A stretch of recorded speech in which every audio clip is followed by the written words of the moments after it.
What's up, guys? We finally made it. Episode 1 of Change the Game Baseball Podcast is here, and we are arriving in fashion with the guest today that is a 14-year MLB vet. This man is a 2-time World Series champ.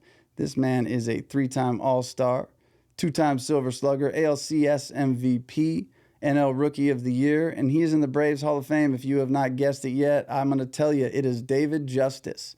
And I can't wait to talk to this guy. I know he's got stories. I know he's got some charisma, and we're going to have a great episode. Before we get into it, though, I would like to just thank you guys for even being here. This is a really cool thing for me that's long awaited, and I can't wait to bring these stories from legends of the past, present, and future, from the clubhouse, the dugout, the field, the bars, the hotels, you name it. We're going to give you all the stories you really want to hear from the guys who lived through it. So that's enough about me, enough about you. Let's get right into this thing with David Justice.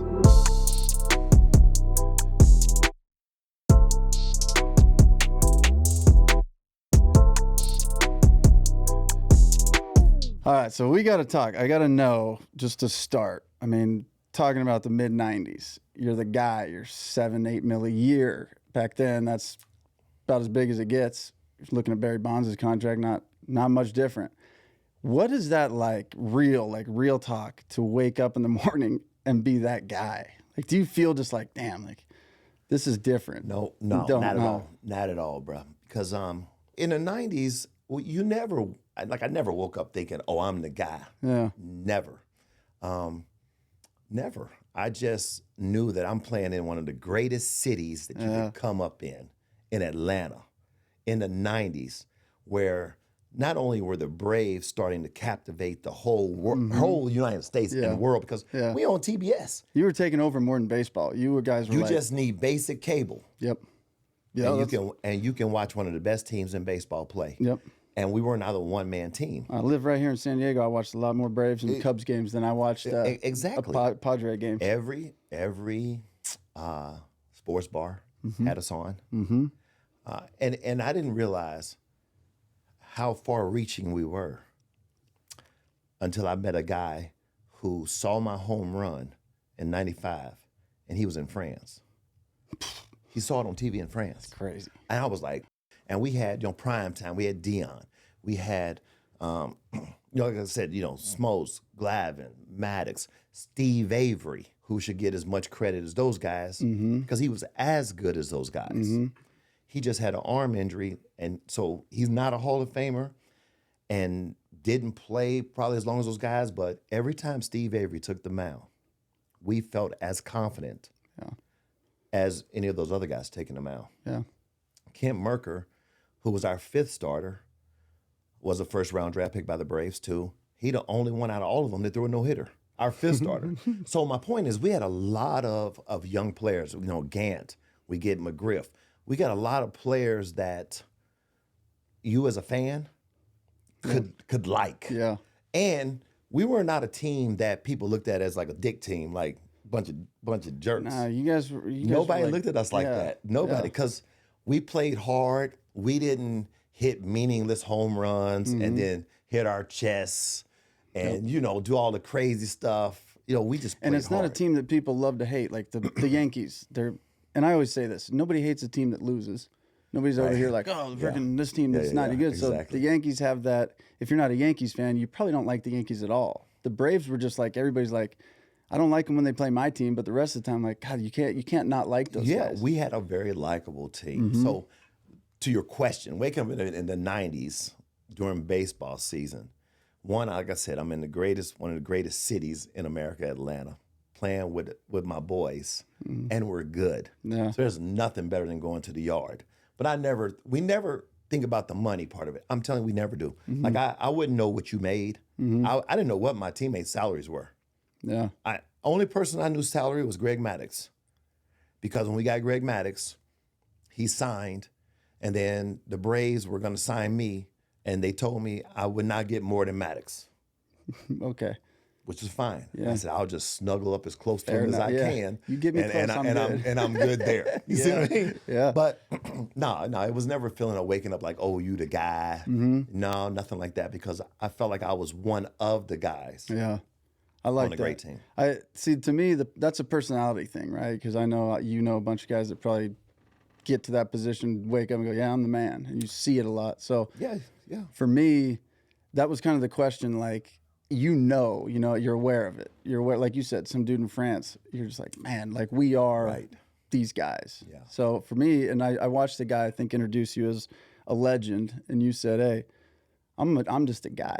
It just so happens what makes me a legend is what I do is on TV, and not a lot of people do it. And to me, that personality of like, it takes a humbleness, it takes a appreciation of the gifts you've been because given at and the what you're end- doing with At the them. end of the day, all of us, we're in our 20s. Yeah. We're just like any other guys in their 20s. The only difference is you watch me on TV Mm-hmm. at 7 o'clock at night, but I'm getting up in the morning, taking a shower, Mm-hmm. all whatever, the like same, you, huh? putting my Yeah. jeans on, thinking Yeah. about what I'm gonna wear. You know, yeah, I can go get a nice car, or Mm-hmm. you know, I can afford certain things. But see, I always had that poor man mentality. Yeah. Like seriously, like I wasn't spending no money That's early in my good career. thing, yeah.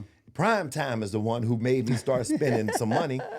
Because He said, "What are you doing? Oh no, Come because on I used to like watching my money grow. Like seriously, I just like because look, man, I'm an only child raised by just my mom, and I had everything I wanted as a kid. No, I didn't have 20 basketballs, but I had my basketball, I had my baseball, had what you stuff, needed, huh? had what I needed, which was fine. Yeah. So when I get to the big leagues and I'm making early 90s, and I'm making more money than, of course, obviously I've never made in my life.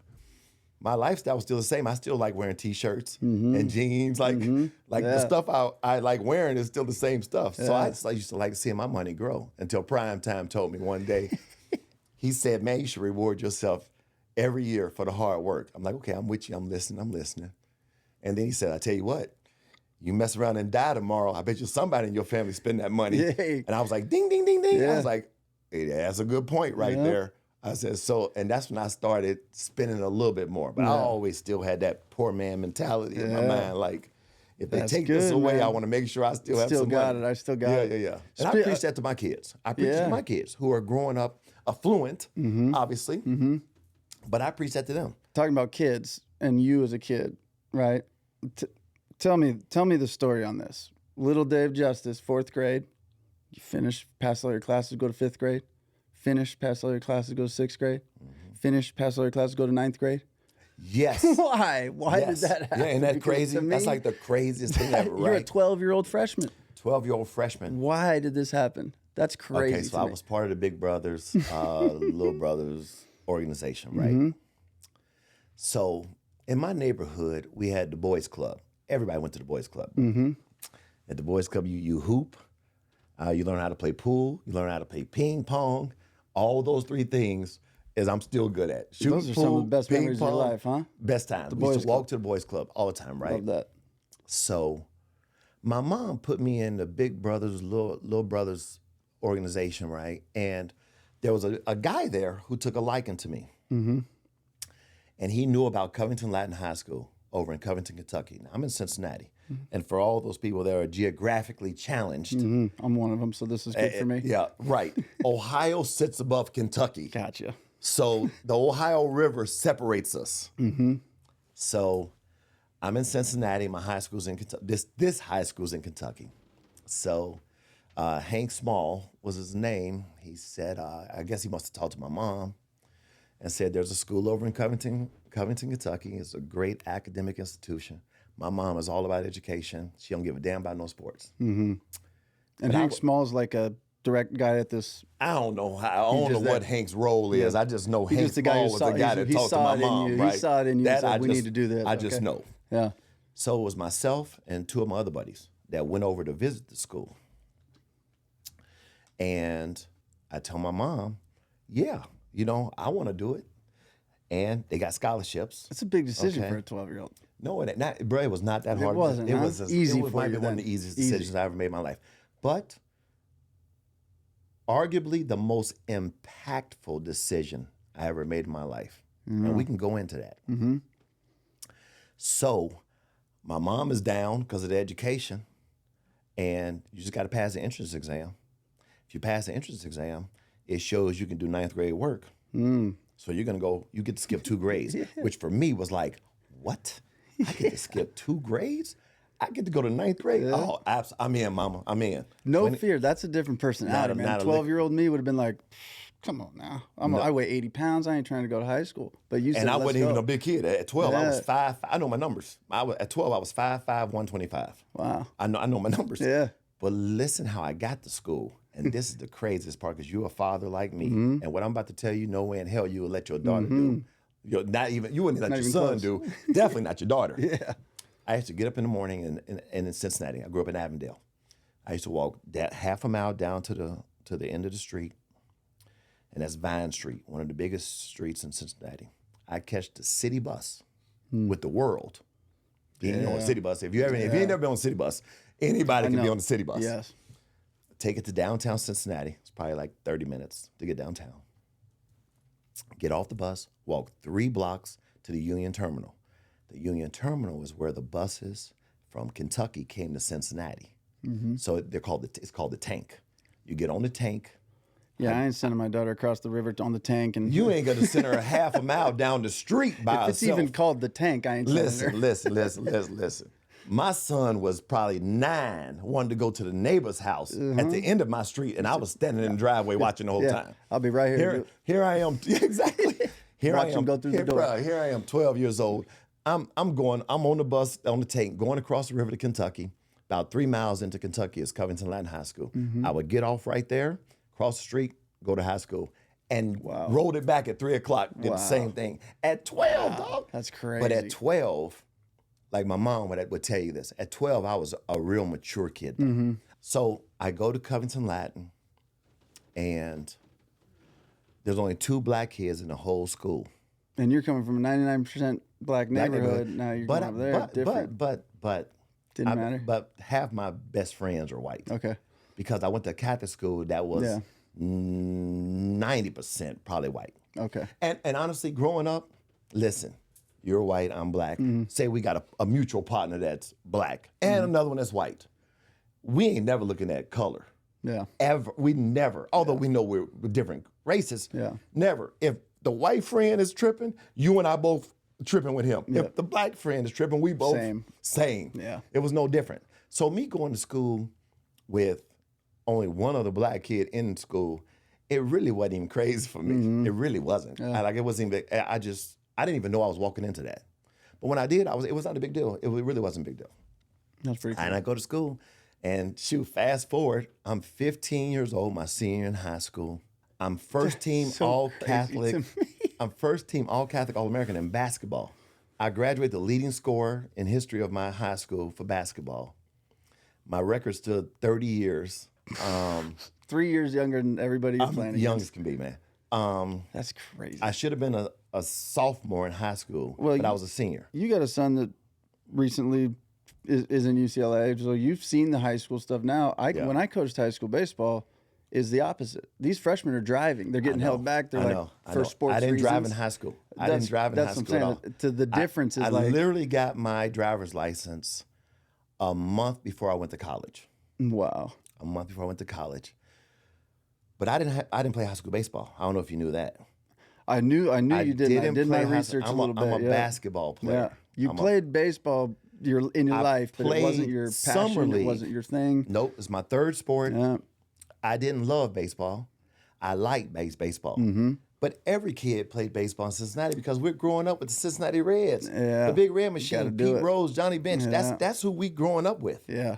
They're bringing the TV into our classrooms on opening day so we could watch That's the awesome. Reds. That's awesome. So everyone loves the Reds. Every kid plays baseball in Cincinnati.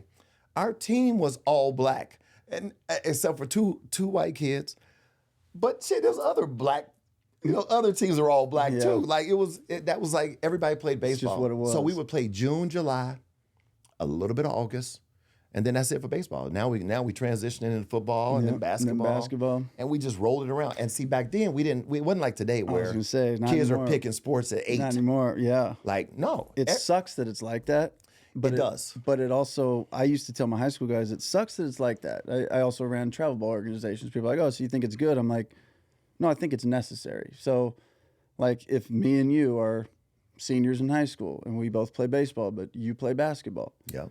I did the same thing. I played basketball, baseball seasonally, 3-4 months, and then I didn't pick up a baseball till 8 months later when season started. But now I can't. If I'm the shortstop and you want to be the shortstop and you're a senior and you're practicing crossovers and jump shots for the last 6 months, and I'm practicing ground balls and taking BP and playing live games, you probably wouldn't be because you're you, but any other two guys competing, you'll be behind. Yeah. I will be in better shape at tryouts and for the first part of the season until you get back into baseball shape. And it's necessary, I think, to compete in today's game. Well, to your point that you're saying, let's make us equal talent. Mm-hmm. If you're only playing baseball and I'm playing all three sports, but we're equal talent, you're going to be Just way gonna be ahead better. of me Yeah. because you're playing baseball more. Yep. For sure.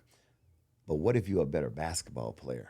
You'll never know because you're playing baseball all the time. Very true. See, Very true. see. And what kids don't realize too is colleges, when I was coaching, they'd ask, does he play any other sports? And in the beginning, I'm like, nope, just baseball. And they're like, they want athletes. Yeah. They want to know, that shortstop can play 3 months of basketball and move and he's good. We're getting an athlete. If you got to slide him over to second or the outfield or something, he's going to be just fine.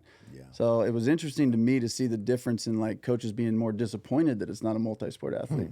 And I also think they thought that because it kept them off the radar. And another thing too is coaches don't mind kids being held back. Like literally, I would advise all parents that if you have a son who's very athletic, hold him back a year.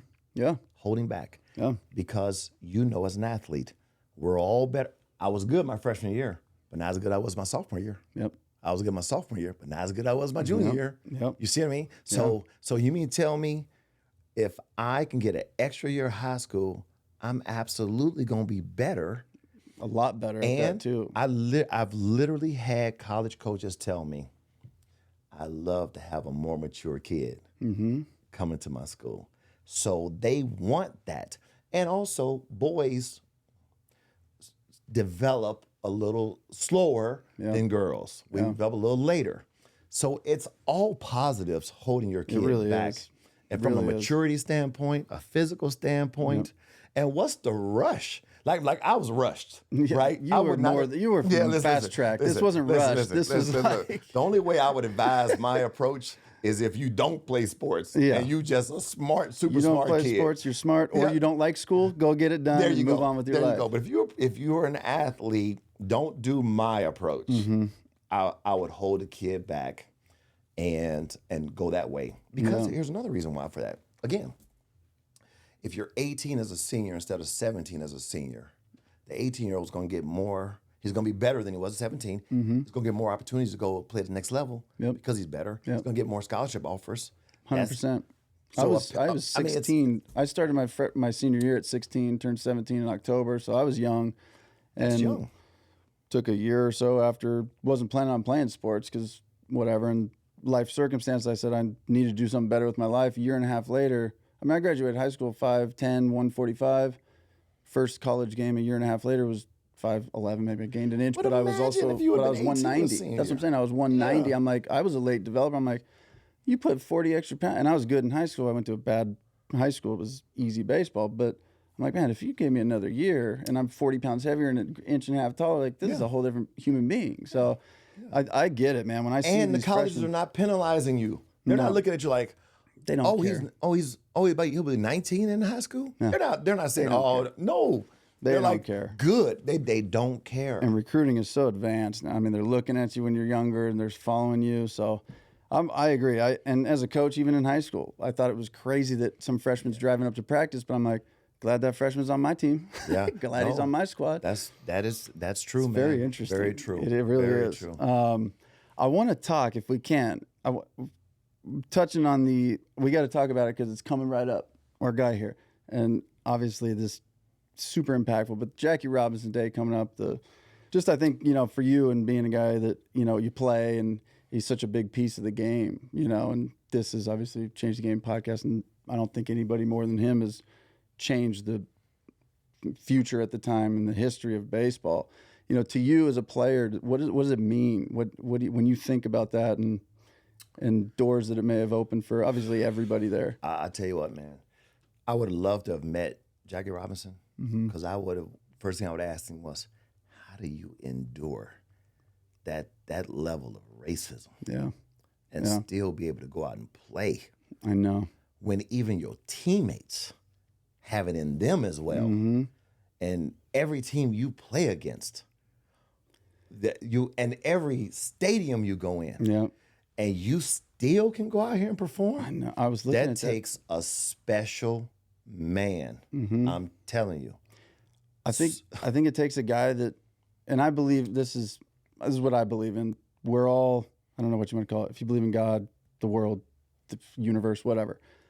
Everybody's going, like you, all of us were always going, 30 years ago, we were always going to be sitting right here having this conversation. Always. You say, well, no, if you chose, but you didn't. You weren't hardwired to turn right instead of left. You were always going to be here.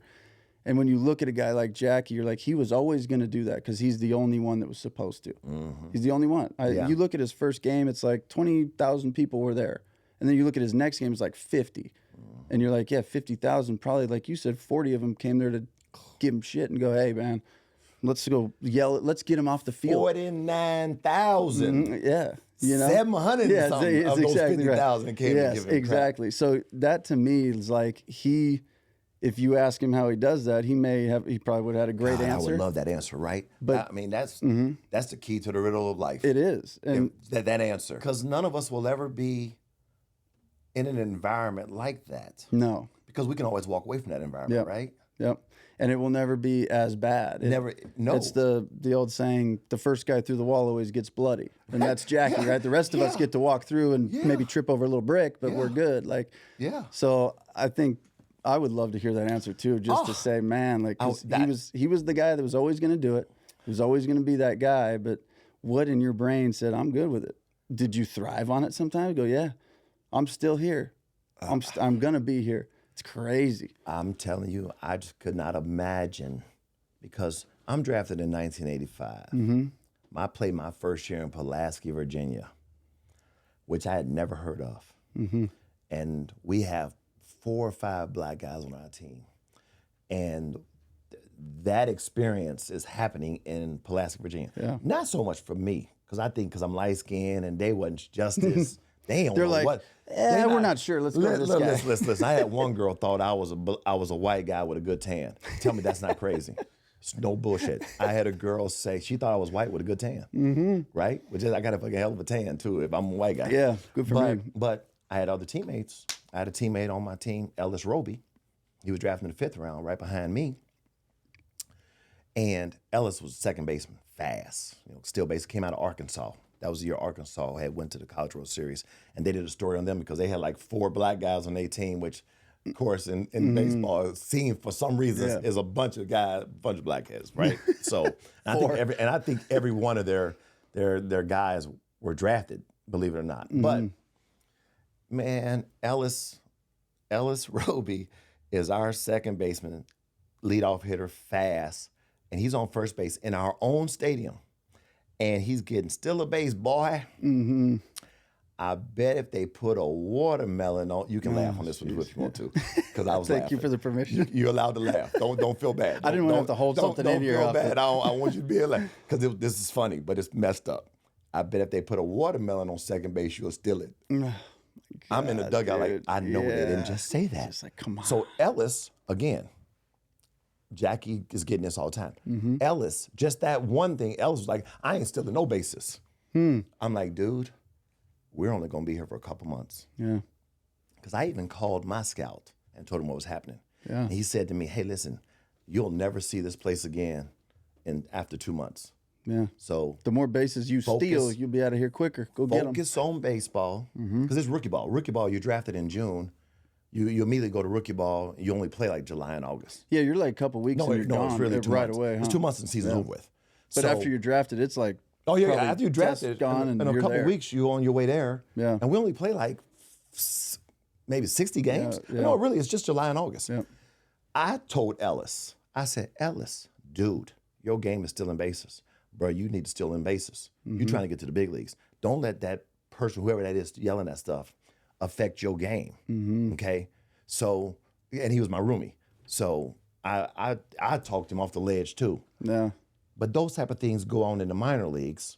Not a lot though, thank God, because we play in a lot of small towns. But that was just real crazy. Yeah. And now you're talking about Jackie? I know. What? I know. Could you imagine? Crazy. Could you imagine? No. Right, that's my point. I mean, Ellis was going to let one man keep him from stealing bases. Yeah, I'm done. That's Right? it. I'm done. And That's Jackie's it. so big that it wasn't just at the games; it was everywhere. You got to imagine. It's And we're growing up at a went. time now where back then where I don't, because Willie Stargell, Hall of Famer, We Are Family, 1979, Pittsburgh wins. Because I know you're young. Pittsburgh Pirates win the World Series in '79. The biggest song that year was "We Are Family," Sister Sledge. I'll never forget it because I was 13 years old. Got a chance to know Willie Stargell very well, like an uncle to me. Pops is one of the greatest, and he used to tell me stories. And he's after Jackie, and he used to tell me they couldn't stay at the same hotel with the other guys, Yeah, so they sometimes had to stay with black families in the neighborhoods of where they were at. because They of couldn't publicity, or because the hotels wouldn't let them. That was the times. Crazy. They couldn't eat at certain restaurants. Yeah, Oh well, if you do any history on that, you got the water fountain for the color, Yep. the coloreds back then with the coloreds, and then you got the white water Yeah. fountains, Yeah. right? So that was a part of the society. Jackie is getting it not only in society but at the stadium. Oh man, everywhere. I could not even imagine.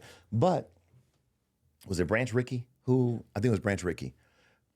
He obviously knew the right person to do this with, okay? Because word on the street, like they say, is there was dudes better than Jackie. However, no way in hell they could endure nobody's it. handling that. So you had to find the best athlete who had the temperament, Do it, yeah. who could sustain it. It's crazy. You see, and Jackie was the one, and because of him going through all that, paved the way for all of us. Everybody. All of us. Everybody. You see, all of us. It's pretty amazing. So, of course, there has to be if you're not appreciative of what Jackie Robinson has done, you're just stupid. Yeah. You know what I mean? Because, just like the contracts of the day, the contracts baseball players are getting, you're not appreciative of us going on strike, in 94. And the strike, when I first came to big leagues in 89, 90, if you're not appreciative of that, it's the reason why you're making this kind of money. You're a player, so let me say this on the contracts, because people talk about this a lot. I try to would like an Ohtani, whatever, biggest contract. We can just do that. The guy is not worth that, and this is what I think fans think. He's not worth that strictly as a player. Like what you are to the Dodgers, it's an investment in all kinds of things. The ticket sales, all of it. Is he worth paying that money to play for you? Absolutely. But you're paying a DH $70 million. What does he have to do to be worth $70 million from a playing standpoint? It's a business, so they're going to sell the jerseys. They're going to make that $70 million like that, right? But to me, those contracts as players, I think you guys deserve them. You're the best in the world.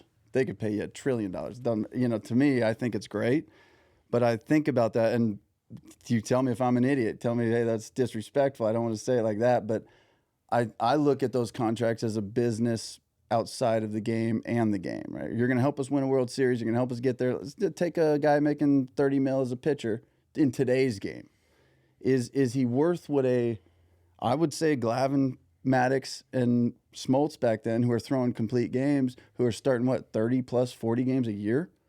Those guys, to me, that's more valuable than having a starter this year that might get you 15 wins. He's going to plan on going 5 innings every game. And then you got to go the rest of your half of them. Man, there's a lot there that There you're is, saying. huh? Okay, so let me see where I jump in at. Okay, every generation.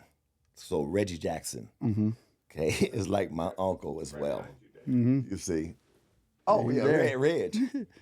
And when I was playing, because Reggie played in the day that they didn't make as much as we made, right? Yep. And so every generation is getting more and more money, obviously, right? All right. I never hate on the players getting their money because I'm just always pro player.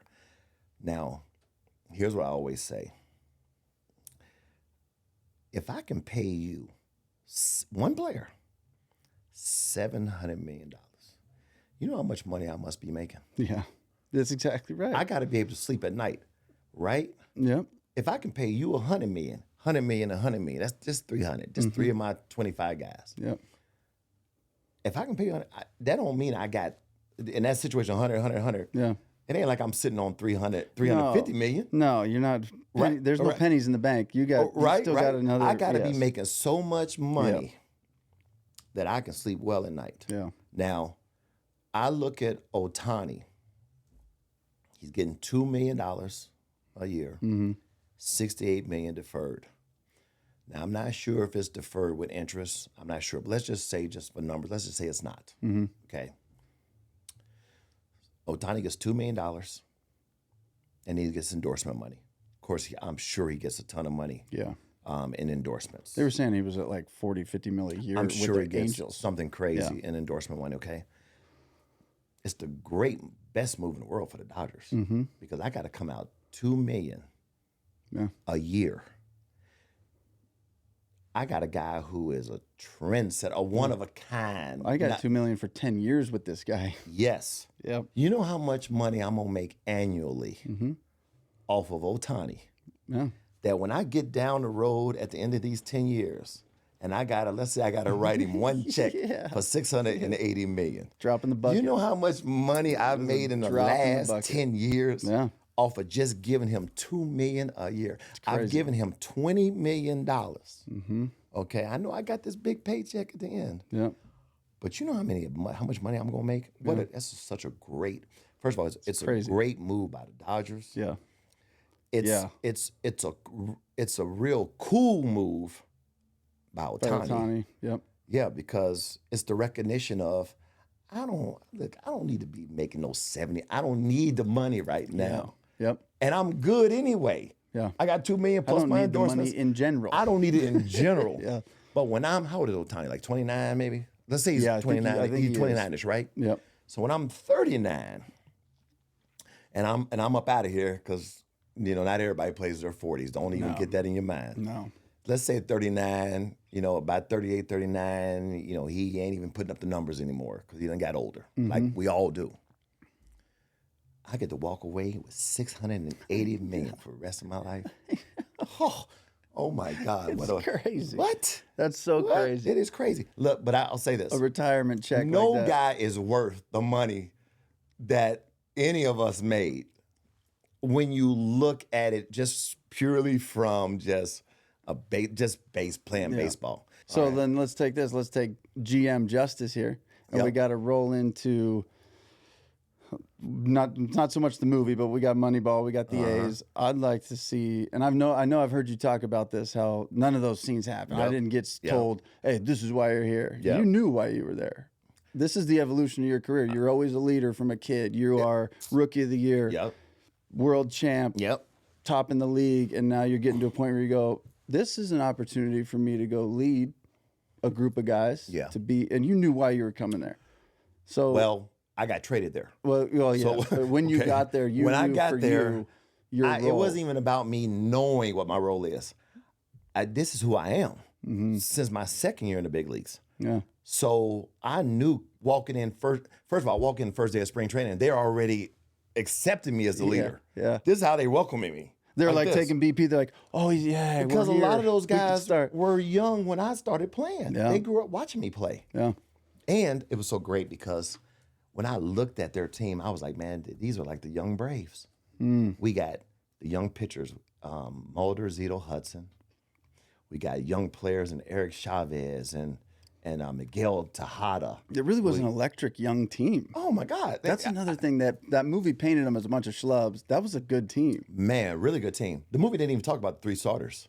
No. Then you didn't even know we had Mulder, Zito, They and Hudson. spent more time talking about Hatterberg and sitting in his living room trying to play first base.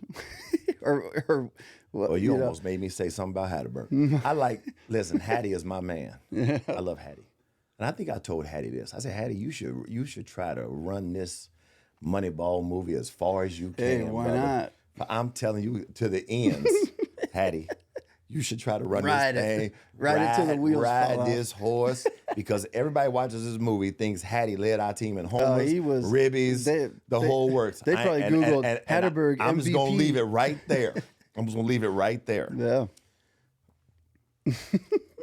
It was a great young team. They reminded me of the young Braves. When we won the 20th game, fellas, We go in to play Minnesota, and the night before, I was thinking, man, you know, we need to have a players only meeting, because up until that point, I had been to the playoffs every year of my career except my rookie year, and all them great teams I played on, the Braves, Cleveland, the Yankees, none of those teams ever won 20 games in a row. None of them. No. I'm like, this is a great time for. And those are speech. historical teams. Like they go down in history as dynasty Hall type of Fame teams. players all up and down these teams. I can run them for you. Yeah. And all here's, of them. here's the A's getting ready And to do here's the something A's, none a of them young have team, done. and they not finna do. They just did it. We just did it. Yeah. Yeah. And now we're in Minnesota. I call it team players only meeting. I stand up in front of the players, and I give them that a love fest.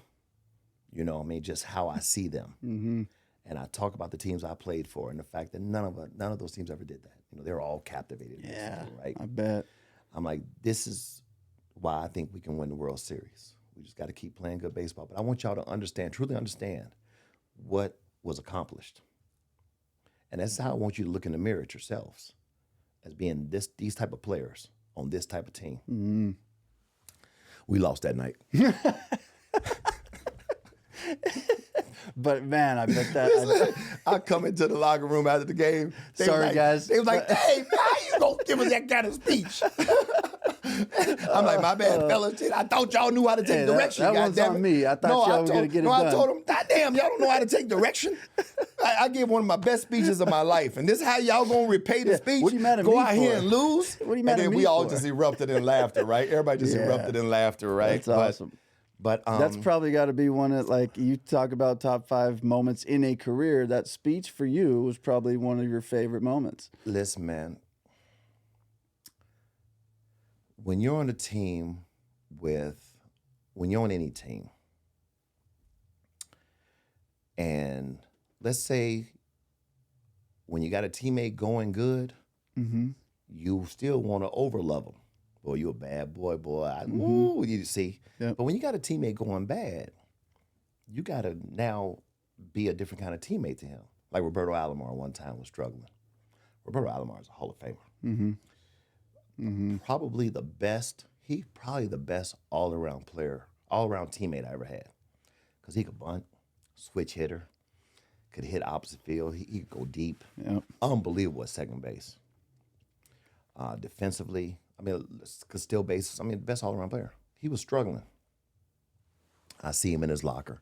Because let me tell you something. We all struggle with confidence when when we go into slumps. When it's going bad, it's like, I don't When want it's to play going anymore. bad, it's like I don't even want to be here. I have never played this game before. No. It's like the worst. they throwing M&Ms up there. You are. We can't, right? My sophomore year of college, I led the whole state of California junior college in runners left on base. I would be on deck with the bases juice. I'd be like, please, God, either roll into a double play so I can lead off next inning, hit a grand slam. I don't care. Do not let me get up there. And sure enough, the approach would switch. I'm like, okay, last time I tried to work the count. First pitch, I'm hacking. Bam, just watch it go. Looking at the catcher. Oh, fuck, that's going to stay in. There we go. 3 more left on base. Add it to the list, you know. So the confidence for me was like, gone. didn't want to be there. You didn't think you could play. No. Okay. And at the big league level, when your job's on the line, it's just so bruh, amplified. It's the same. It's the same. feeling. It's the same, huh? I see Roberto in his locker. I get his baseball card. I walk over to him. Hey, man, take a look at this card. All them numbers on the back. See this card? That's who you are, bro. This who you are. Don't forget who you are. Yeah. See, and that's why I always tell young players, always write down. You should have a list of all the sweet stuff you've done. Mm-hmm. So when you go bad, you can go to that list and say, damn, I am good. You know, I've done all this. That's me. Because here's the message. When I coach baseball, I had a great story about my son, the one that's playing football at UCLA. He was a hell of a baseball player, unbelievable baseball player. We won the Little League Championship here in Poway. He had a game in which he couldn't understand why he even got out in baseball. Yeah. He'd be like 3-4 and be mad he got out the one time. Like Michael Jordan missing a game winner. You're like, what just happened? How did that happen? So my son's in the back seat, right? We're on our way home. And I'm peeping, I'm seeing him in the rearview mirror, and he got like he misty-eyed, right? Like, dude, you just had a great game. got out his last at bat. Couldn't believe it. I'm mad he got out. And here's what I told him, okay? And still to this day it applies. I said, son, as long as you play a sport, you're going to have days in which you get your ass handed to you. Mm-hmm. I said, God can't shine on you every day. He got to shine on the pitcher sometimes. The pitcher, grandmama just finally made it to her first game. It's got to be his day. Right? This is what it is. Auntie and uncle done finally came to see little Johnny play. And this is the only one. And so he he's gonna finally got, little Johnny finally got you out today. Yeah. Yep. I said, son, God can't show you every day. He got to show on pitches sometimes. Yeah. And I see my son in the back smiling. He starts to smile. And still to this day, I use that same analogy with him. I love that. He's always playing football. You see, you can't get all the blessings, No. right? Yeah.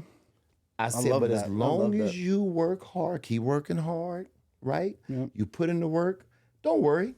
God will shine on you again. Yeah. That's literally what I told him. He was 12 that. years old. And you still And, tell him today. every time I needed to tell him that in high school, when it's coming, I would always bring it up. Yeah. And he's 21 now, and I still will bring it up if I catch him in that mood. I love that. You see? I love that. Because it applies. It Yeah. applies. Yeah. You see? So when you start to embrace the fact that failure is coming, because I don't care how good a baseball player you are. Ohtani will go through a slump this year. Mike Trout is a bad boy. He's going to go through a slump. Yep. All great players go through a slump at some point during the season. Because that's just the game. It's the game. You see?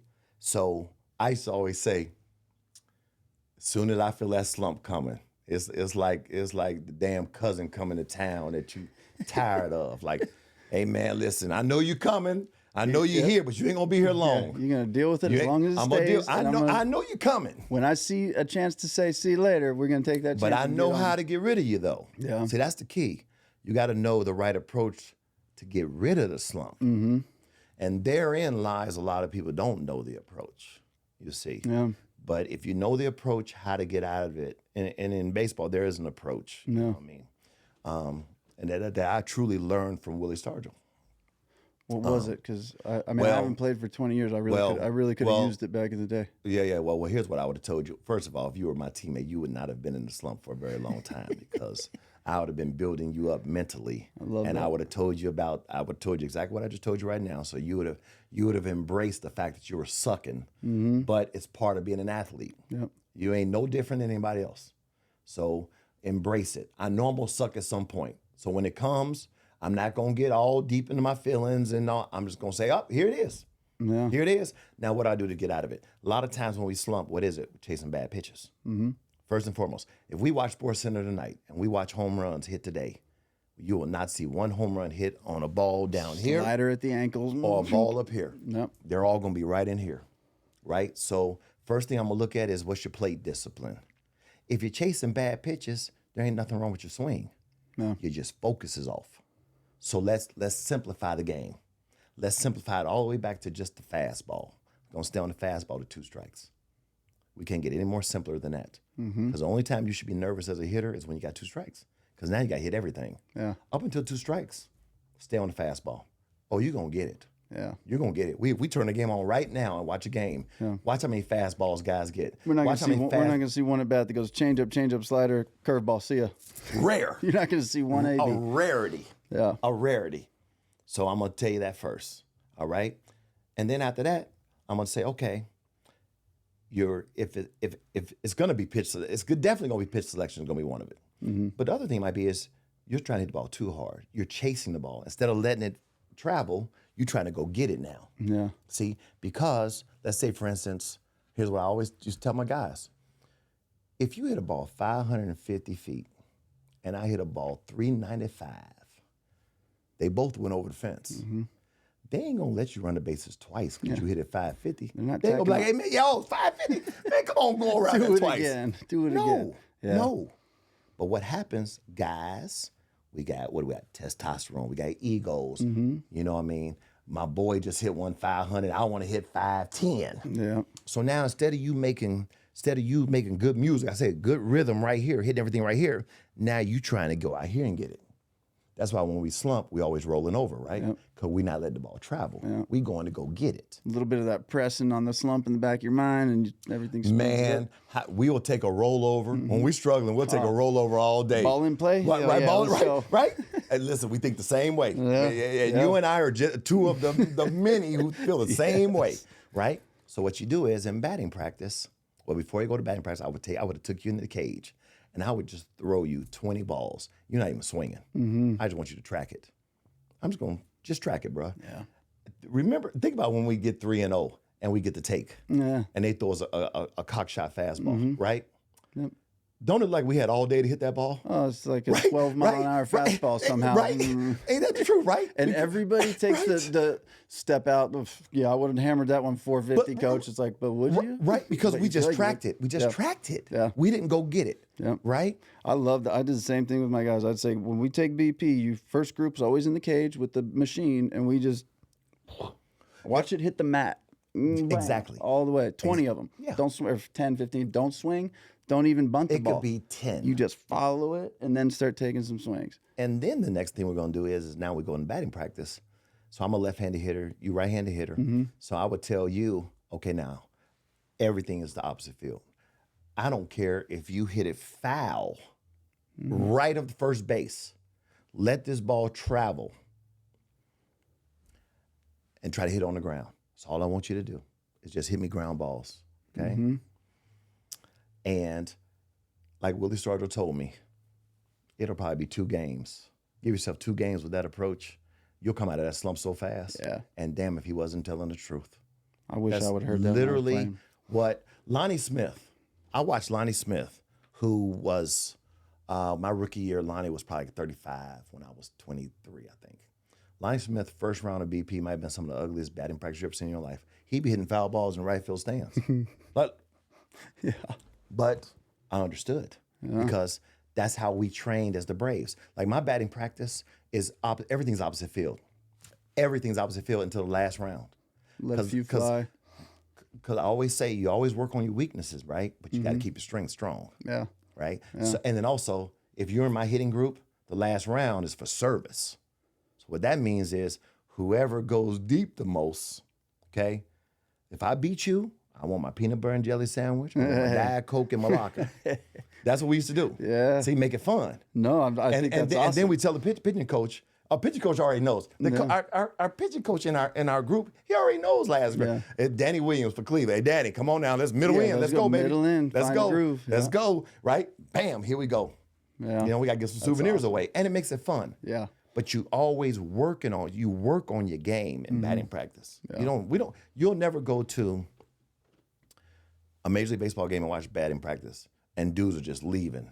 We know what's coming. We ain't just sitting there just leaving like a home run contest. No. That's the worst way to take BP. Yeah. Oh, yeah. The worst way.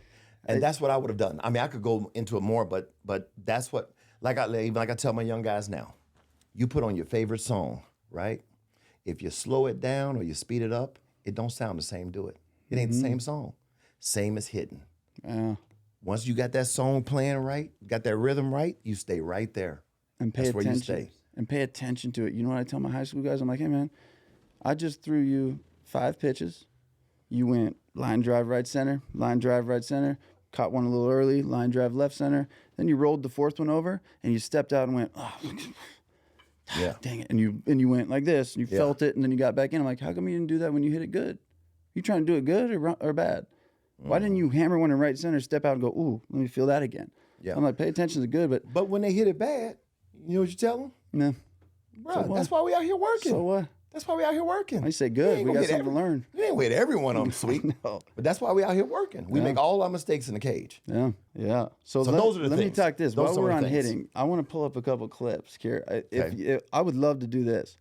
This is obviously 2000 Game 6, bottom 7. You know what yeah. happens here, right? Oh yeah. We got the full at bat for you. Yeah. You want to like walk through it with us? Easy. That's I would easy. love That's hear easy it. to do. Let's do it. Let's play Easy this. to do. I would love Okay, to so hear. So Jeter just got on, I think. Is this, Or he's about to. Oh no, that's Paniagua. No, this is late. That's not it. Yeah, so this is 2000. So Jeter's AB. Okay, here. I got you. Then they bring in the lefty for you Yep. after this, I believe. Bouncing ball left side. It gets through. So you guys are down. What is it? 4-5 or So 3-4, we're down by 4-3? one. Down by one. We got first and third. David all right? Justice to and the they bring in Arthur Rhodes. All right. And Arthur Rhodes is nasty, y'all. Mm-hmm. Throw like 95, 96. He don't really have a curveball. He has more like a cutter, slider. So it's late action. Everything's sharp. So I'm thinking first pitch, like as always, fastball. I'm on the fastball to 2 strikes. I'm gonna tell you that right now. This whole AB. A whole AB. And I'm also thinking, all I gotta do is put something good in play, we tie the game up. Don't hit into a double play. But thing is I'm not really a double play guy. I wasn't a guy, it's not that I'm even super fast, but I never was a guy who had to hit into a lot of double plays. No. Don't ask me why. I mean, maybe I'm a fly ball guy, more of a fly ball guy. Yeah. So And now you're looking for a pitch up. dead fast, I'm looking for the fastball middle away. Okay. I'm looking middle away right now, first pitch. All right. Now, see my hands? I'm thinking supple hands, soft hands. All right. 80% will get you 100%. So when you got a guy throwing hard, you ain't got to swing 100%. Yeah, look at Okay. this. This you. Oh yeah, I believe. Yeah. Oh yeah. No, I know it's you. Yeah. Listen. That's Willie crazy. Stargell used to always tell me, RBIs go up, batting averages go up and down. You got a man on third base, you get that man in. So I always had that in mind. I'll give up an out to get him in, just to tie this game up. Now he's 1-0. Now I'm definitely on the fastball. Yeah. All right. Now 2-0. Oh, fellas. Right now I'm sitting there thinking, hey, he got to come to me because he came in the game for the sole purpose of getting Get me you out. Yeah. All right. So again, all I'm thinking right here is I'm not looking to pull. No. I'm looking to hit the ball the other way because I'm figuring he ain't gonna throw me inside. I'm looking to hit the ball the other way, and see my hands? They're soft. Okay, I foul it off. All right. It's probably what 95, 96. Okay. It was out over the plate. I just missed it. All right, no problem. 2-1. I'm still fastball. So let me see. Let me look at the swing. Okay, so I just didn't square it. You look like you're almost just barely up. No, not out front. No, I just missed it. Oh, okay. I just didn't square it. Yeah. All right. So now I'm back. I'm like, okay, 2-1. I'm still on the gas. And I watched this. I think of the Now, late great Stuart Scott and Cool as the other side of the When pillow this is to over, you. I'm gonna tell you what I was thinking in my mind. Yeah, please. I got to tell you that when afterwards though. With the sound, the crowd's going up every pitch. I'm The like, crowd how does is starting. This feel? is Yankee Stadium, bro. Yeah. Playoffs. How You know, does I'm it getting every chills right now pitch? underneath this jacket. Yeah. So now, this is the most pivotal pitch of the at bat, though. That one. See how I kept it back, right? Because it would have been 2-2. You look at. I think watch this replay. You look. I mean, there is no. You're looking at him listen, like. usually I stop the bat. Usually I let it go and catch it with my left hand. Yeah. Like yeah. That's usually what I do. Guys usually crack up laughing. What do you got on that in hindsight? Good call. Hell yeah, it's a good call. Of course, they didn't like it. I don't know. This is great right here. I They gonna say, look I out. love that. Come on. But now 3-1, I'm like, oh, I know he got to come to me. Don't miss him. Just be smooth to the ball. Boom. Bruh, as soon as I hit that ball, What does it feel? I looked and I said, oh, it ain't going foul. I'm getting chills right now. Yeah, dude. I Me said, too. Because I can still see it. I can still see it. You see me looking up at the sky right now. I can still see it. I hit it. As soon as I hit it, I looked into our dugout. Because I know they can't see it because in the Yankee dugout, you can't see right field there. So I immediately, if they show a replay, I immediately look in the dugout because I want to see my teammates' reaction. Yeah. And I think they go back to you. I think they go back to this. if they show it, I look at them, and then as I round first base, because I really didn't show a whole lot of excitement and emotion as a player. This is a big home run. If this was hit in today's game, Yeah. do you know what these players would have did on a home run like this in today's game? Oh, yeah. They might have carried the bat all the way around the bases. Yeah. It'd have been the pimp. They would have been pimping. Mitch, can you go back like 45? I just want to see where he hits that ball. If you can go back to where he hit that home run, maybe 30 seconds. Just the body language after it leaves the bat. Oh, if they got to show it because they're going to show the ball. It Yeah. has to be a replay. I think they might show the replay though. They got to show the replay. They're going to show the replay. Just hold on. But while we're waiting for the replay, when it was 3-1, the crowd is literally going crazy. I don't know. I don't know. I think if you go forward, I think they're sure. There, Oh, it is, see, there it is. Yeah, now See? you can go back a little bit. Oh, that was Go- the home run. That's live. I think you should go forward. Don't go Yeah, I back. think forward. Because they're going to show the replay. Well, I'll tell you this. As I'm rounding second base, now I look in the stands. And man, there's beer everywhere. People going, look at them. I know. Going crazy. And it's like an earthquake. Like I round second base and it's like I'm discombobulated. It's like out of body. It's like You're the just like- whole stadium is shaking. It's crazy. That's what it feels like, bruh. You did that to. Oh, yeah. How many does it Now- hold? Huh? How many people does it hold? Stadium. Oh, I don't know. It's Yankee a Stadium is packed what? house. And Yankee fans, there ain't no stadium like the Yankees. When they get riled up, That's what I'm saying. Like you're It's- jogging around it those bases is, going, I did this to these. I gave these people this experience. That to me is just what a feeling. man, I'm rounding bases like this is what I do. Yeah. This is what I'm made for. This I want to be up with the game on the line. Yeah. But here's the thing: if you cut my head open on 3 balls, don't keep going because they're going to show it. If you cut my head open and you could see my thoughts, here's what I was thinking on 3-1. Here was the caption in my mind. I'm on a pond in a boat. This is like real. Like This is really what I was thinking. fans shaking the stadium. Big on- pitch. This is what you're thinking. I'm in a boat on a pond, and it's one of those cartoon boats, those like the aluminum ones that are real small. Yeah. And it's a moonlit sky with the moon casting a shadow onto the water, and I've got a fishing line in the water. That's literally what I was thinking right before that 3-1 pitch. That's why my face is so calm. Mm-hmm. And I tell people all the time, I don't even fish. That's amazing. Why was my Why? mind there? That's literally how calm I was crazy. waiting for this 3-1 pitch. And he literally threw it right there. It's a mistake, and Right. he said thanks. Well, he's got to throw a I strike. know he's got to, but he's not trying to throw it there. He's not trying to No, go miss and a I'm middle telling in. you, because I always knew when a guy throws hard, that don't mean you swing harder. Mm-hmm. You just got to square him up. Yeah. I just got to get from A to B, and you get from A to B with soft hands, thinking 80% will get you 100%. Mm-hmm. You know who told me the 80% get 100%? My rookie year in the big leagues. We're playing. You got to go backwards. I guess it ain't gonna show it, but my rookie year, we're playing the Padres, and they had Gary Templeton. And oh yeah, this one. And I can tell you about this one too. This is a great one yeah. too. I can tell you. I Yeah. can take you through this Quick, one too. we got 2 more clips. I want to see this and then the next. Well, let me tell. Well, let me just tell you about the 80. Wait, don't play it. We're playing the Padres, and Gary Templeton looks like he's asleep at the plate, laying out lasers. And my thing as a rookie is I always used to try to run up to the veterans to talk to them because for one, I was I'm so excited to see these guys that I used to watch on ESPN all the time. Yeah. So from Ozzie Smith to all the dudes, man, I used to love just running up on them. Kirby Puckett, all of them. So I run up on Gary Templeton, and I said, "Man, you asleep up there." And he told me, he said, "Listen, 80% will get you 100%. If you looked at my baseball bat, that home run I helped Arthur Rhodes, I got 80/100. Wow, I would put that on my bat. 80% will get you 100%. that's awesome. Just think about it. If I was boxing right now, if that's quick. If I go, all the muscles tense up, Tightens right? up, They tighten yeah. up. It's a slower punch. But if I'm just thinking of whipping Yeah. you, that's how I thought in baseball. Well, it I makes just- sense. The first thing you said on that first pitch, you said, "Look at my hands." Yeah. Loose. They soft.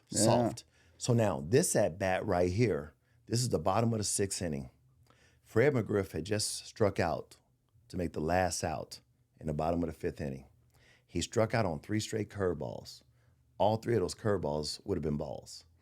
So in the top of the 6th inning while I'm on defense, I'm thinking about my game plan because I'm leading off the bottom of the 6th. And I said, you know what? I'm gonna stay off the curveball to 2 strikes. All right, I'm staying on the fastball. He's got to throw me a curveball for a strike because I don't think this guy throws his curveball for a strike. And here's the benefit of that as well. You're a hitter.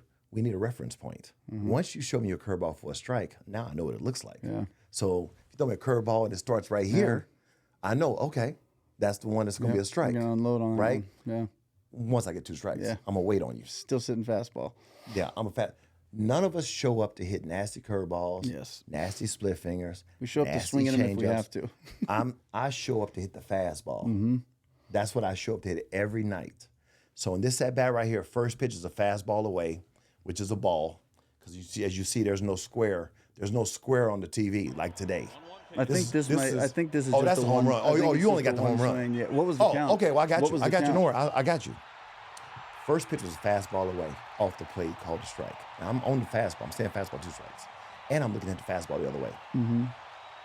So the second pitch was a fastball away, too, for a ball.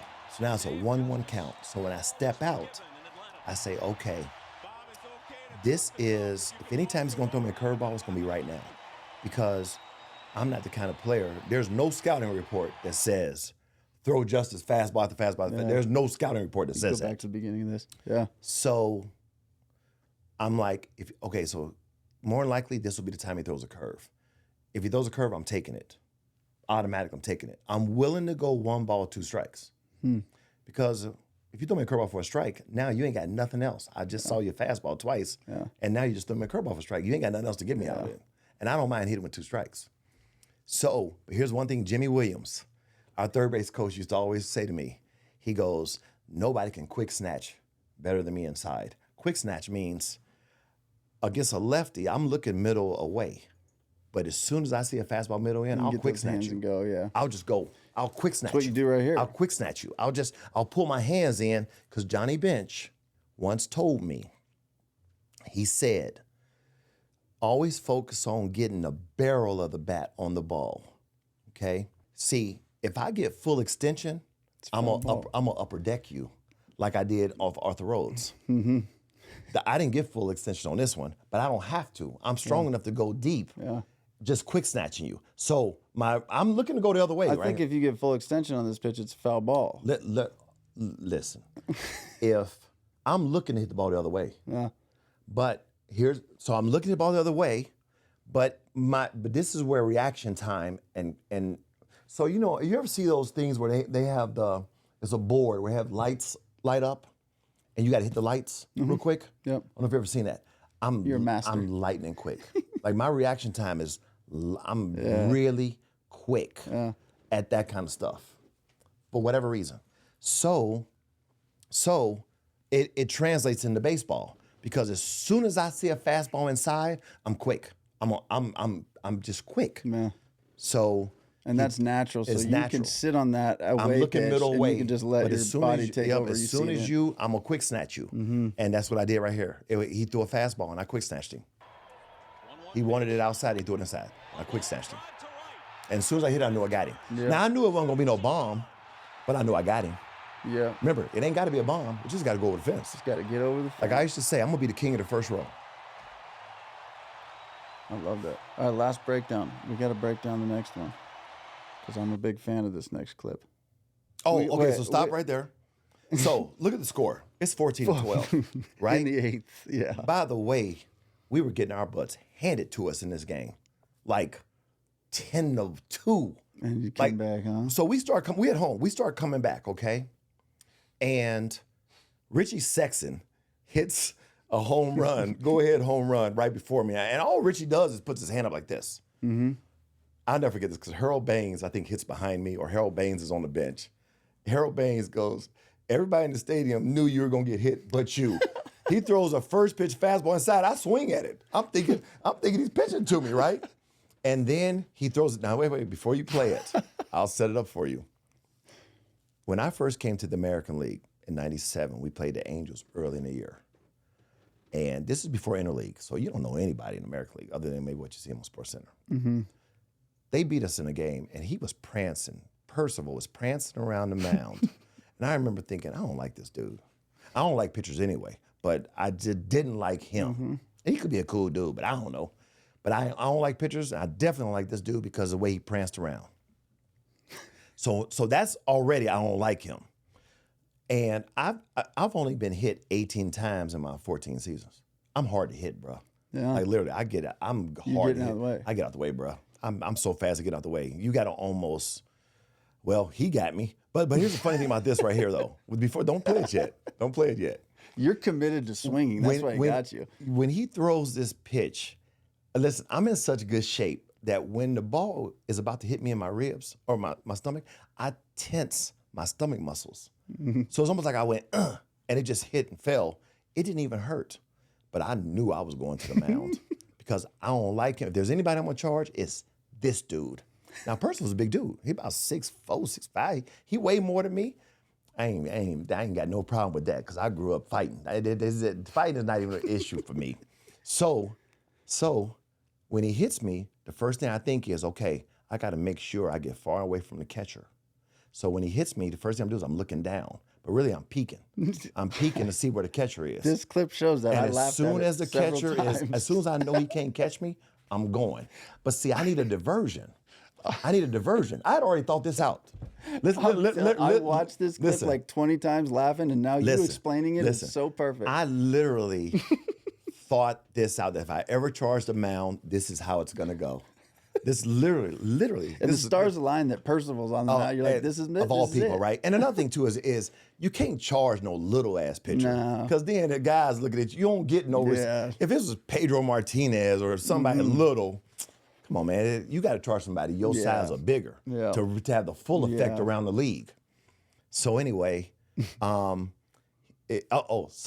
as you see, as we're gonna see, I take my helmet off. It's just diversion. It's a good throw. I'm not really trying to hit him with it. I'm just trying to throw it so that by the time he finds me, I'm on you. But I was running so fast that I had to grab him to stop my momentum. So if you watch it, I'm gonna grab him with my left arm, which spins him around but spins me around, but it stops me. And as soon as I stop, real quick, you'll see it real quick. Okay, well, go ahead. We'll play it. Boom. Okay, right there I'm going. I'm looking. Here I go. And now, right, see how I went past, they're right there. Yeah. Right there. Yeah, Now, lefty, and then before you get now, dragged down. Troy Gloss, it literally faces right there. Now, see me? I'm looking above because I don't want nobody to come over top. Yeah. Right? I'm looking above. You're just kind of protecting from getting stepped on by Well, somebody. I don't want nobody coming above. I got my hands free. See Gloss right there? Right there? Oh, I could be whooping Gloss's ass. But I ain't got nothing against Troy Gloss. He's a graduate of Carlsbad High, right, Coach? I don't have nothing against Troy Gloss. I don't. He just grabbed me. It's not against him. So I understand what you're doing. Because I could have been. Oh, yeah. Just, Right there, right there. Look at this. I just love the quick glance of the first baseman. Yep. and Oh, yeah. I'm on it. Now, but this gets even funnier, fellas. Because literally, when I get up, I'm like, hey, y'all. I'm cool. Y'all can go back to there. It's Just let actually us insane how fight, comfy my purple right? jeans All right, so talk to me for this. You played a long time. Now, who are one guy that you did not play with, against? Maybe you played against him, but you didn't get a chance to play with him, and you wish you would have. I would have loved to have played with Barry Bonds and almost got the chance because there was a trade that I think had been confirmed in the winter of '92 where Barry Bonds was going to come to the Braves. Oh, really? And the story is that when Jim Leland found out, he went ballistic and it didn't happen. But Barry, because Barry's, to me, is the best player that I've ever, he's the best player of our generation and probably the best player I've ever seen play. No discredit to any other player. I don't even think it's close when you really look at what I would have loved to have played with him because I know he would have made me better because I think he had a knowledge of the game that was just different and special. And I would have loved to have tapped into that knowledge so as to make myself a better player. Yeah. And then I would have talked to him. I would have talked him off the ledge and made him be nicer to the fans and made him be nicer to. I would have just made him understand how great he would have had the potential to be if he just be a little cooler. Yeah. Because to me, Barry Bonds should be revered like how Wayne Gretzky is in hockey, Yeah. how Montana is in football. I'm just thinking of it off the top of my head right now. Like when Barry walks into any baseball, anywhere, he should be revered. Yep. And I don't think he is, to his own fault, because of the way he treated the media. You know, his whole treated the career, media and and unfortunately, those people listen, make more listen. Barry decisions and I than they were should. Barry and I were always cool. Yeah. I love Barry, but I just think that he did himself a disservice to his legacy. Because I'm telling you, Barry Bonds should be royalty, bro. And He's the best of all he's time. not. So he'd be the guy I wish I played with. Yeah. Now, okay, I agree with you on all things Barry. Okay, now you go to what'd you say? 93. It was almost 90, two? yeah, with the 92, winner. 93? It was the winner of '92. Okay, now it's the winner in 92. Yeah. And let's just put you on any team that you were on throughout your career. And they say, hey, we're going to get Barry, but Justice, we're going to need you to trade somebody. You got to pick somebody. What teammate throughout your time are you trading? You said, I don't want, I'm good. Listen, I have been fortunate to play with a whole bunch of great dudes. Mm-hmm. You know, all winning teams are loaded with great dudes, right? But I think my worst teammate was Chad Curtis with Cleveland, and we did trade him. So, and I didn't trade him. I was a player, but when they traded him, nobody was upset that Really? he was traded. Just not that guy. He just was not. He just was. Yeah, just so glad we traded him. You know, he had a high dick appeal about him, but if you ask around the league, I wasn't the only You're one not the who, only one saying who that. felt that way. He'd be the only guy, that came to my mind really fast. That was automatic. That was quick. There's only one. Yeah, he's the only guy I question. can think of because everybody else I played with was pretty much Cool, huh? cool as heck. That's awesome. Yeah. Now, did you ever? Okay, now this is a baseball thing. We all love to grill each other for things. It's part of the clubhouse culture and fun. But we even like grill people for good things. Like you do something good, they're like, "Oh, okay, look at this guy." When did you win one of the 50 most beautiful people? What Well, you year know, was I this? should have been in there annually my whole career.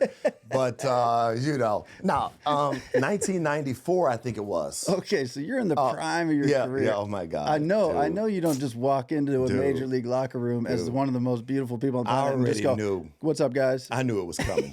I knew it was coming, man, because that's the kind of team we had with the Braves, man. Yeah. It was a whole lot of fun-loving shit talking and messing with each other. Knowing it's coming, do you walk in with your head down, or do you walk in and like, Hell make no. it? You make it even Hell better, no. right? I You embrace make it bro. even bigger. Because Like, I'm "What's one of the up, biggest guys?" shit talkers there is. Yeah, That's right down my alley, so I can't wait That's to talk what shit. I picture you walking in. Yeah, like, man. yeah. Oh, yeah. I'm in total embracement of that award, you know.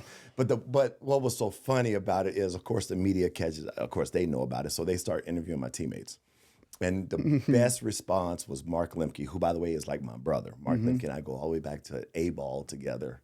And again, that's like my little brother. Not my little brother, he's older than me, but that's my brother.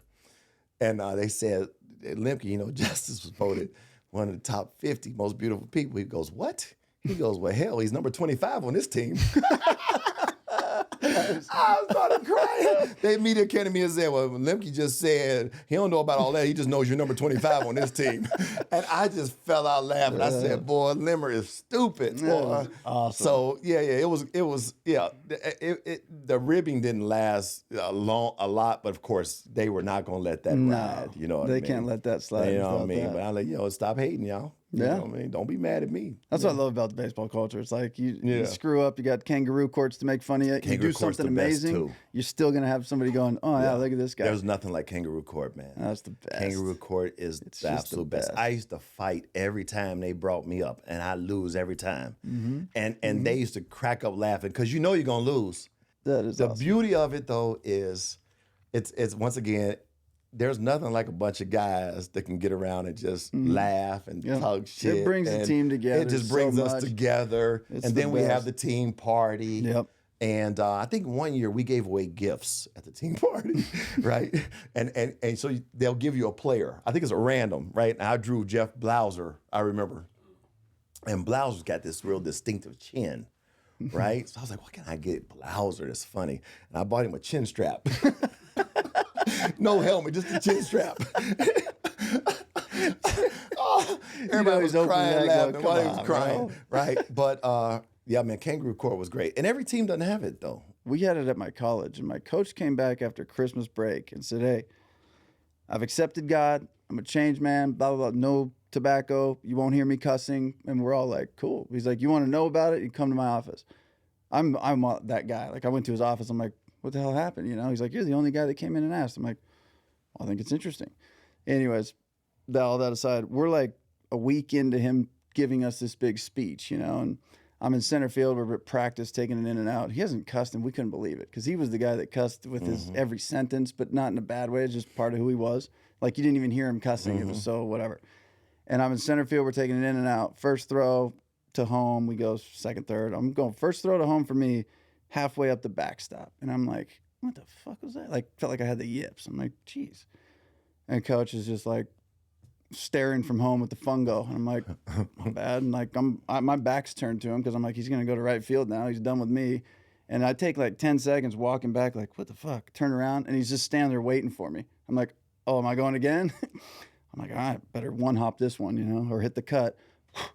Middle of the backstop. I'm like, what's going on? Like, what am I doing? I feel like I'm like, now if I throw another ball, I either got to roll it or it's going to hit the backstop. So I'm like, here we go. Third one. And I knew that after that one, I hustled back. I'm like, again? Boom. Halfway up the backstop. He throws the fungo and he goes, what the fuck? He's like, 4 or 3 fucking balls, blah, blah. He cusses like 9 times. And the other kids were counting because we had a pool. Who's going to be the first one to make coach cuss? I was the favorite for some reason. So Kangaroo Court, how we did is like, if you want it was not the name of the hat. It's like, you have to go, I would like to bring something up. So everybody's sitting there in the next Kangaroo Court and like, you got to bring up coach. I'm like, what? They're like, I cussed at you 8 times, told us no more cussing. It was 9. They counted. So use the F word 9 times. So I'm like, I'm not doing this to coach. Like, got to do it. I'm like, fuck it. I'll do it. So I go up there. I'm like, come up. Same thing. Our pitching coach is the judge. And I'm like, yeah, I at practice the other day, I'm working hard, and for some odd reason got 9 ill-advised F-bombs dropped at me from Coach Rupert. And he's just like, gets up, and he's like, I got no defense. And the judge goes, all right, 9 times, 9 F words, it's going to be $9. He's like, all I got is a 10. He looks at me, he goes, fuck you. Now, there we go. And puts it in. I'm like, pretty good. Like an even 10. But he was awesome. That was a good one. He was a good coach. But that's the stuff Kangaroo Court, like even for me and my coach, it was like we laughed about it. But yeah, I love that. So going back to you and top 50 beautiful people, it turns in obviously making fun, but you obviously, style is a thing to you. I've met you a couple times and I think both times dressed to the nines. You look good. So today's game is different. Those guys are starting to bring a lot of personal style into it, and they're allowed to express themselves in ways, whether it's jewelry or custom cleats or socks, whatever. Who to you, a couple guys that stand out, like this guy maybe too much, or this guy's my ideal? Look at this guy, looks good. I am so jealous of That they can do today's it? players. Nike made me some of the sweetest shoes. Were you wearing them with the Braves? On that home run I think we watched earlier? No. Okay. They were red. They had red suede. They were red, black, and white, but the red was suede. Oh, you weren't allowed to wear them, huh? I wore them one game, and I was told I couldn't wear them anymore. So I just paid homage to them. I put them above my locker. Just sat them right there just to look at them. And now the stuff they get to wear. Oh, my God. If I was playing today, I'd be such a style master. You would, But huh? when I played, like I wear my wife's jewelry. Yeah. My wife, she has a company, House of Sacred Flame. And not Flames, but House of Sacred Flame. And so she does a lot of jewelry. Yeah. And This is all her stuff. this is all her, right? Okay. And but there's pictures of me in 1997 wearing beads. Really? In the big leagues. Yeah. So, but like this is my style now. I mean, but I've always I guess I've always been in the style. Yeah. Right. But if I was playing today, I would be so cold. I'm telling you, I'd be so. So who's smooth? Ronald Acuna with the yellow he wears. That's so sweet looking. He's a bead guy. He's got some. He's got he's got chains and they got beads. so much. I wouldn't be able to wear chains though.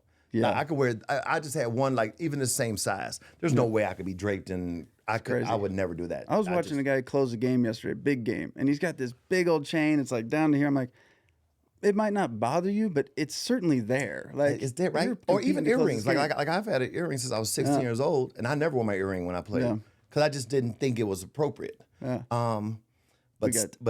Man, I would have so many sweet. I would be so sweet in my uniform if with the stuff that they allow them to do today. It's pretty much whatever they want. They can do whatever they want to. And then I was mad at Bobby Cox because he the one told me to put my shoes up. Then all of a sudden, the years go on and things start to get lax. And I'm looking at teams Bobby's still managing, and now they're starting to wear all sweet stuff. I want to say, Bobby, come on, man. Come on now. Like, let me be a trailblazer. Yeah, on how that, you gonna do me front. like that? You letting all this happen? And probably wasn't happy with it. But I saw a guy with Colorado. I was just watching the highlights. He had his suite too. Yeah. He had and I think the Marlins with the teal color. Oh, that's They what's were bringing his name, the teal in. Jazz Chisholm. Some Chisholm, you ever seen him? Yeah. That boy is- It wasn't him, no. No, It was, okay. This guy, I think, might have been a pitcher. Somebody, yeah, man. It's anybody now. It doesn't matter who It's it anybody now. It's anybody now.